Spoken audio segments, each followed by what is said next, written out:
This video is looking at basically a couch shape. This is not quite as long, somewhere in between kind of a chair, a wide chair, and a love seat. But it gives you the basic shapes for the couch. And for if you're in the class, we're looking at week 4 cast shadows. This is a pretty common shape that we see. It doesn't necessarily feel that difficult at first at times. I think that's why people attempt it. If we're at the point in the class and you're in it and we're doing revisions and things, you may have heard me say kind of step back and just kind of do it as an L shape. It's usually a common recommendation just to kind of get to the basics. But at a fundamental level, this shape is basically just 4 boxes. I typically am not going to recommend you guys to do any kind of curved surfaces, nothing too complex. And we're going to kind of talk about why, and we're going to spend a good bit of time on setting this up, because if you don't do the setup right and you don't kind of think this through, this is going to get to be a real big pain. And I don't want that for you guys. I want to make sure you guys understand the basics of kind of cast shadows, because just like the rest of perspective we've done, if you can do the basic shapes, typically it gets easier to step up. You got to have that foundation, and with it, there's a lot that's possible. You can start to kind of use it creatively. There we go. A little early on my Sunday morning here, but those things will come in time. So balance where you're at with those ideas. That's one of the biggest issues I'm kind of seeing along the lines. So obviously I've got some layers set up. I've already kind of done some of the basic work. So let's start with the idea that, if we're going to do this couch shape, we need to start with the general box. It's our foundational step.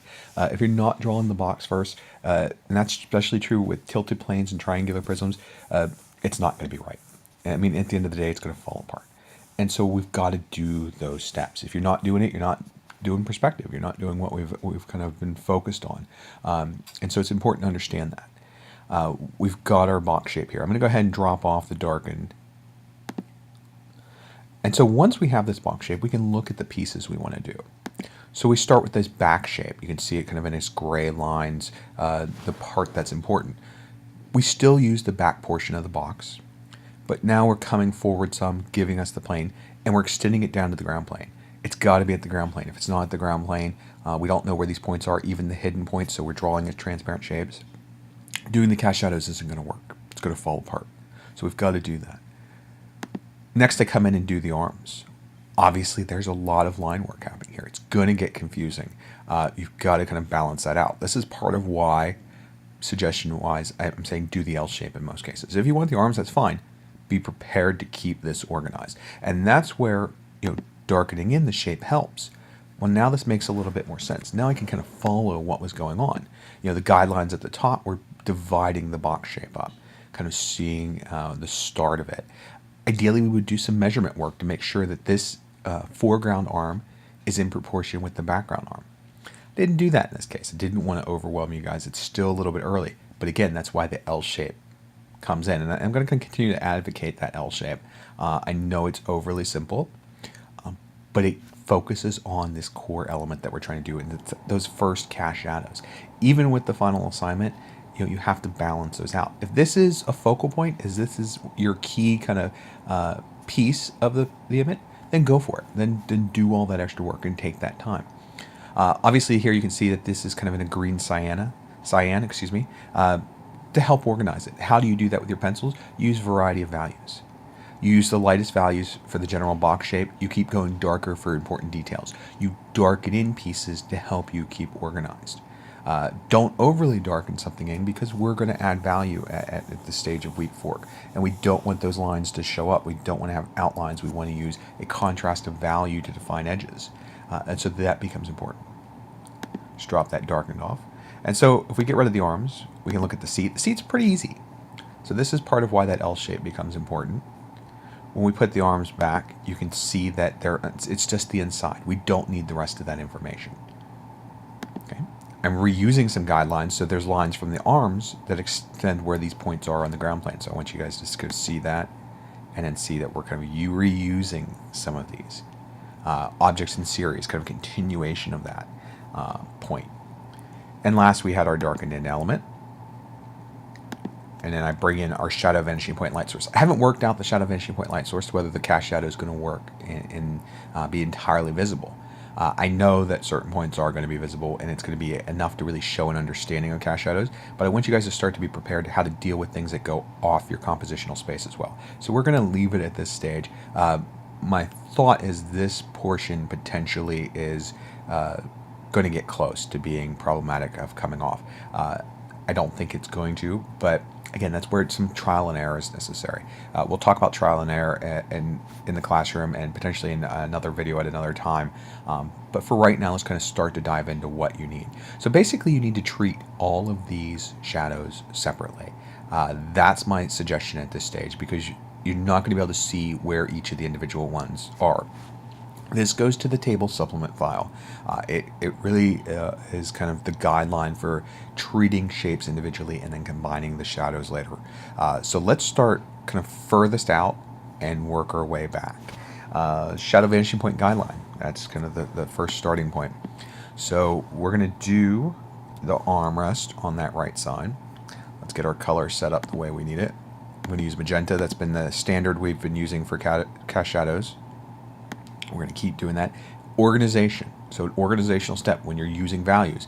You know, if you go to a darker value, say you go to a 4B, or you're going to a 2B up from an HB for your general guidelines, do it consistently. It'll make it easier to continue to follow it. So what I'm looking at here now is this point here, referencing this point up here. I'm not going to need this back edge. It's going to be hidden in the general box shape. If you're not sure what that means, that doesn't make sense to you yet, do this back edge. Do all four. Treat it like an aerial plane where you do all four edges. You'll see at the end later on that it would be hidden, but it's a good step that if you're not quite sure what's actually visible, do it all.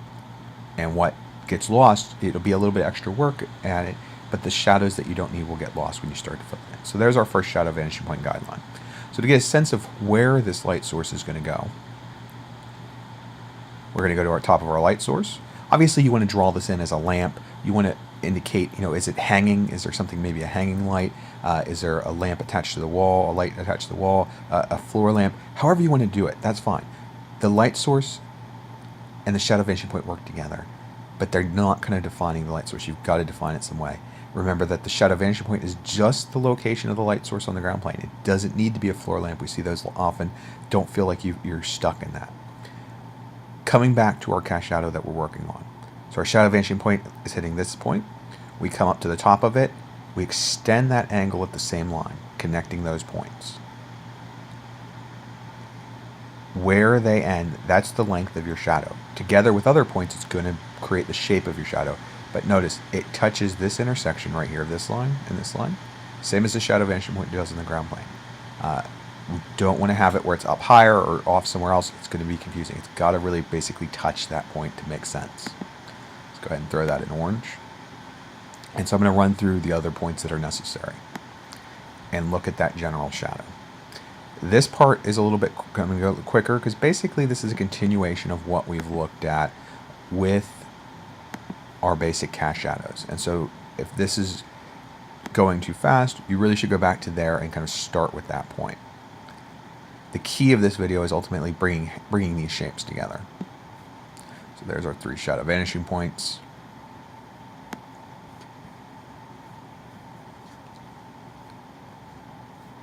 Off this edge, light source going to touch that top point. We're going to the middle shadow vanishing point guideline. Now obviously with the software it's easier because you can turn layers on and off as you need to. If you're doing this in pencil, you know, there's got to be that organization. Let's go ahead and throw this in as orange. And so this next part we're going to start to darken in the shape. That should be real basic. Again, if it's not, go back to that earlier video, kind of focus on that, practice those. If you're not practicing these before the assignments, you're not really doing the work. You're really putting yourself at a disadvantage. Don't do that. If you care and you want to do well, figure it out and learn it and go through the process. If you're rushing at the last minute, you're going to run into problems and ultimately you're going to spend more time. So that's where kind of time management comes in. I'm going to go ahead and save these with the color they are, but I'm also going to do it as, let's do rear. so that you guys can have access to this file. I'll save it, and so that you can turn things on and off and look at it closer if you need to. So at this stage, we can go ahead and look at the shadow for this. So here's our box shape that we're doing, this arm. There's the shadow vanishing point. We're going to follow that out from the base of the object to that first intersection of the shadow vanishing point light source. We're going to play our connect the dots at this point. Follow the shadow vanishing point line back once we're done connecting all the dots. Go around the base of the object. There's our cast shadow on the ground plane. Let's give us another layer. Switch this to a gray. Drop the opacity so we can see this. So there's our shadow for our arm.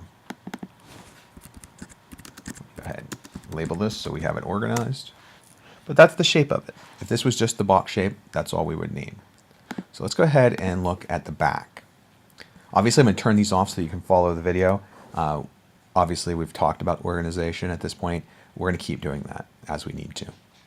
So organization, going back to my magenta, I'm doing the rear section now, the backrest.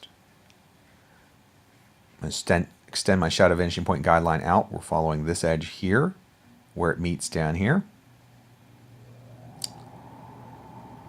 And don't be afraid just to make these longer than you need them. It often saves you a lot of effort in the long run. These are going to be longer, and that's probably even.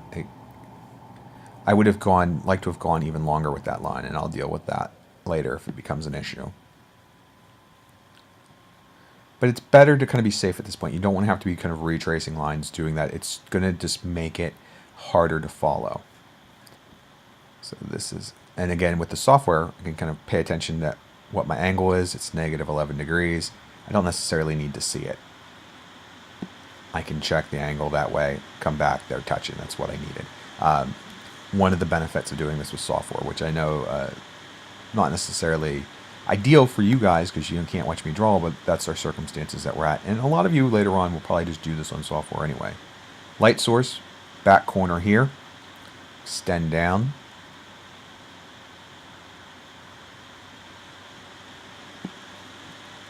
Switch the color, organize this a little bit. I also want to zoom in so that we're following this a little bit closer. We're going to have to scroll back and forth. As you should know at this point, I don't like to do that to you guys, but sometimes it's just necessary to help ensure these videos are going to be clear. So we're looking at this front edge here on the far right. We're going to extend out till we intersect. Again, you can extend these further if you want. I tend to like to drop these right on the shadow vanishing point guideline and just to kind of keep the clutter down. One last one, foreground. So I'm just checking my angle here. And actually I'm going to be able to see it just in the top there. Okay. And so, same process again. Let's go ahead and create our layer here so we don't.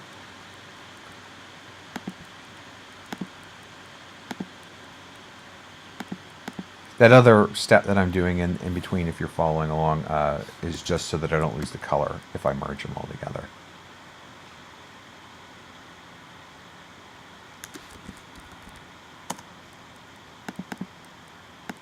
I've got to add the shadow part.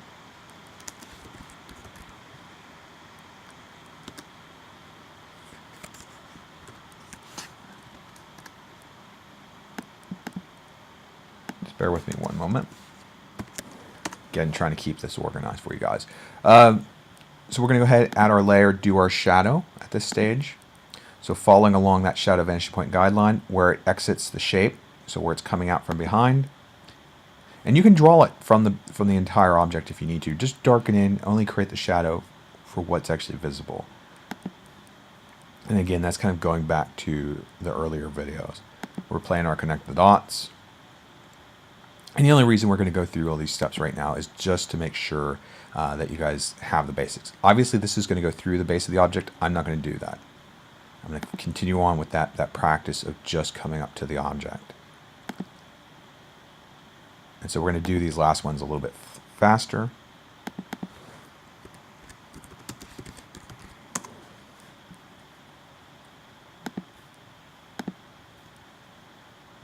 What do we do this? We do that 50%. I want to keep the opacity consistent too. These are going to overlap. They're going to be dark where you're going to see areas you don't need. But I want you to be able to see the guidelines when we do the file. So let's go ahead and do the seat. Turn off those guidelines. Turn off that shadow. Following this back edge, extending out.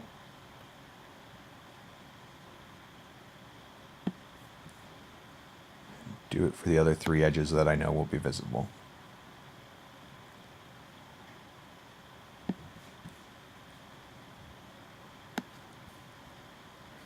So now we're doing this foreground right edge.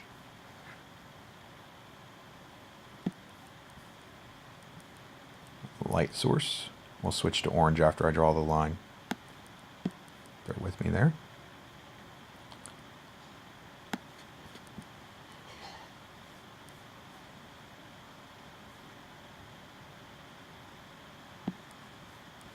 So really you can see that that part of the shadow, if you're kind of following along here, is actually going to be entirely lost in the arm shadow because that selection is still there. So we wouldn't really need to do this. And if you've seen me do some revisions at this point in the class and kind of discuss it with people, I never do that back edge, in part because I know it's always going to be lost. This front edge is really usually the most important point, but we're trying to be thorough here with this video. So if it's a little slow for you, it seems a little basic, maybe you're past this point. Hopefully you're watching this before attempting it and didn't have to kind of think through all these steps. Gives you a little bit of an advantage. But if you're seeing it later, it's better late than never. Kind of goes along with that idea of something's better than nothing that we probably have talked about or you've heard me discuss in the classroom. So we're doing this front edge as well. And then same process again.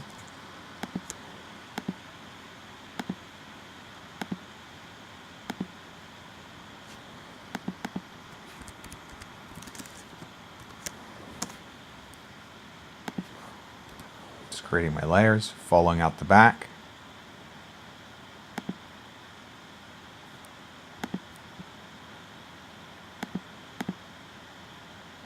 Playing connect the dots. Now this is going a little bit slow. If you haven't heard, and obviously if you're in a later class and watching this at a later date, you don't know.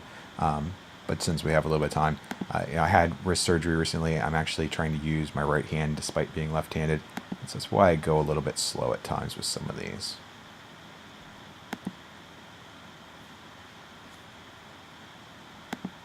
Go ahead and give our shadow for the box that is the seating area. Again, organization, we're going to drop it down to 50% for consistency's sake. And then label, so that you guys can use this later on. If you're not in the class and you want to see the file, just email me. If you're in another class and you can't ask me, just email me and I'll take care of that. You can also post a message on the YouTube page. I'll find it. Last, we're doing the front arm. So extend our shadow vantage point guidelines out. And we really don't need this back edge. It's one of those things where you know that the back's going to cover it. I'm going to go ahead and continue to do it. Just to kind of really focus on that idea of doing really each basic step, breaking things down into their simplest part so that you don't put yourself in a situation where you're trying to do something too complex. This is just 4 boxes. It doesn't have to be overwhelming, or it doesn't have to be kind of hard, but if you don't break it down into its individual steps, it necessarily isn't going to work out for you. And more importantly, it's going to be harder than it needs to be. So this front edge, extend down.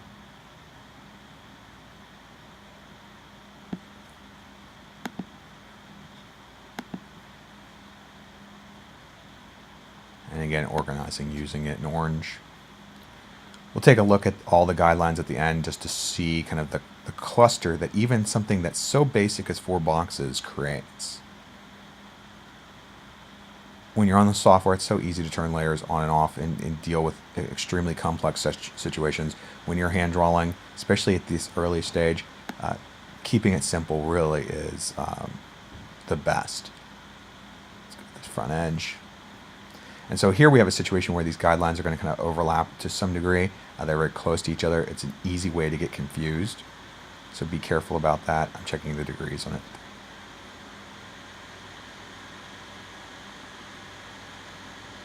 Bear with me.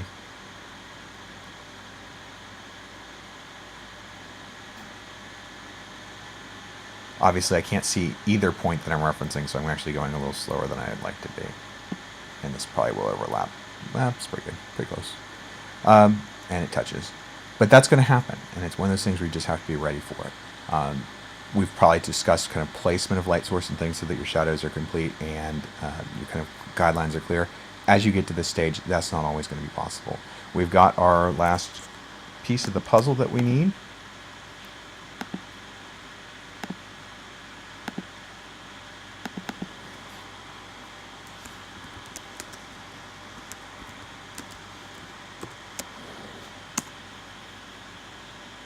You can see I've used a little bit of a shorthand. I do this for myself, just FG foreground, BG background, MG middle ground. I don't typically use that on the videos too much, but I do it as a personal way to organize layers. We've got our shadow, we need our layer for our shadow, and then we need to play connect the dots. So the base of the object coming out, first intersection, connect the dots.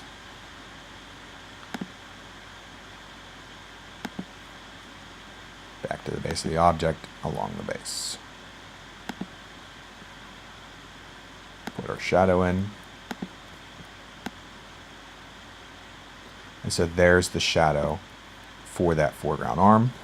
Let's zoom out, take a look at these all together now. I went a little closer than I asked you to there. It's going to work. So there's our shadow for the foreground arm. Let's go ahead and drop in just the shadows at this point, take out the guidelines. Our seat shadow, our back shadow, which covers most of the seat. This is unfortunate that these line up this well. Visually, it would be confusing. But if you're in week 4, the guideline assignment will show that you did kind of the steps. This would be something I would try to address, either by lowering the seat some or making an adjustment. A lot of work. Part of practicing, kind of working through things early on so that you don't. But visually, I do not like that I'm seeing this. And sometimes it's just bad luck and not really thinking it through necessarily the way we would like. There's your last arm, so your arm's coming up.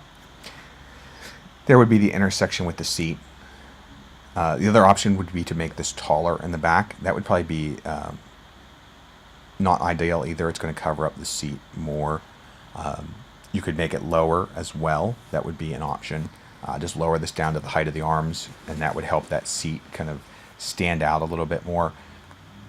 Make adjustments as need be to make sure that it's clear. There's your shadows together. There's the pieces that overlap that we really didn't need. So there's a number of points. When we throw in the guidelines, you can kind of work out what was visible. But you can see a massive cluster of guidelines. So you've got to break it down into pieces. You've got to think about what works best for you. Because ultimately, while I go through it in one way, that may not be the best way for you. Maybe it's easier for you to work from foreground back. That as these guidelines overlap, it starts to become too confusing as you work towards the foreground. As you go out, maybe it's easier for you. It's about what works for you.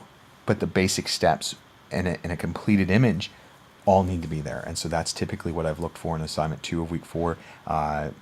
If we don't have a revision that shows it, it's going to be a question that comes up in assignment 3. Document those things as you go along. As you develop an image, especially with the final project, as you make changes, make sure to document it, have it, and say, here, this is what I did. I did the guideline work. This is how it works out. Yes, they align this way, that the back portion and the seat were actually in perfect alignment. It's unfortunate, but it's there and I knew how to do it. That's the big thing I'm looking for, is that element of comprehension.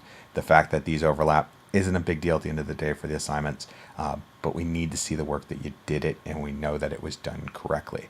This is a kind of a continuation with the idea of the triangular prisms and making sure to go through all the steps, because if you're skipping steps, you can't necessarily be sure that it's right, especially at this stage. You guys aren't ready for that. That's the same idea with the idea of measurements. Is this correct in proportion with this foreground one? We don't have the measurement work to confirm it. It's just a guess. It's not necessarily the right one. Again, as always, let me know if you have any questions. Hopefully this helps kind of break this process down for you a little bit better. I'll adjust this image and I'll have it ready for you guys with kind of more of a polished final look. If you have any questions though, again, let me know.